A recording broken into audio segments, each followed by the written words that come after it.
నిన్ను రీజన్ లేకుండా తిడితే నువ్వు ఊరుకుంటావా? తిరిగి దూషించవు. నిన్నన్న మాటకి తిరిగి 4 అంటాం మనం కదండి. మరి దేవుడు ఇవాళ చెప్తున్నాడు ఏంటంటే, నేను రోషము కలిగిన దేవుడను, నన్ను ద్వేషించు వారి విషయంలో తండ్రుల దోషమును కుమారుల మీదకి 4 తరాల వరకు ఇస్తాను. నన్ను ప్రేమించిన ఆజ్ఞలు గైకొంటే 1000 తరాల వరకు వారిని కరుణిస్తానని దేవుడు చెప్తున్నారు.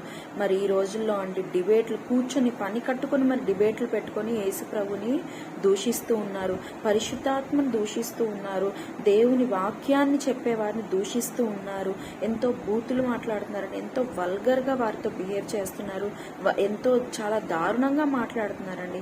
మరి దేవుడు రోషం కలిగిన దేవుడు, ఆయన్ని దూషిస్తే, ఆయన్ని ద్వేషిస్తే ఆయన నిన్ను వదిలిపెడతాడు, నీకు శిక్ష ఇవ్వకుండా వదిలిపెడతాడు. ఆయన బిడ్డల జోలికి వస్తే ఆయన ఊరుకుంటాడా అని చెప్తున్న రోషం కలిగిన దేవుడు కనుక జాగ్రత్తగా ఉండి కాపాడుకుందాం. ఆమేన్.